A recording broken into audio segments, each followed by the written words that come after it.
giovani. Laboratori didattici, attività da condividere, visite guidate, giochi, conferenze. Ecco la scienza in orto, un weekend di appuntamenti che sta coinvolgendo uno dei siti più pregiati dell'UNESCO. È l'orto botanico che apre le sue porte per una 2 giorni, sviluppata con la collaborazione di ARPAV, l'Agenzia regionale per la prevenzione e la protezione ambientale del Veneto. Sono progetti di informazione e allo stesso tempo di formazione, destinati in primis alle generazioni più giovani.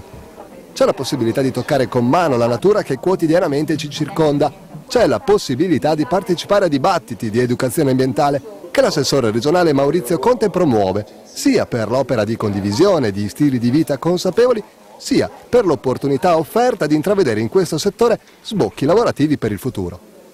L'opportunità che può dare l'ambiente, una professionalità legata proprio a quello che è il monitoraggio, la valorizzazione, la tutela del territorio diventa un'opportunità formativa e anche appunto professionale. Io spero che tanti giovani possano in questa maniera guardare in futuro a quello che può essere un'opportunità che come regione, partendo dalle montagne e arrivando al mare, diventa elemento fondamentale di tutela, perché dobbiamo ricordare che poi un'economia importante come quella del turismo è legata proprio alla qualità del territorio dell'ambiente e la sicurezza che noi possiamo dare come regione, quindi sicuramente i giovani potranno sbizzarrirsi sia direttamente ma anche poi mentalmente con quello che è un aspetto importante di tutela del territorio.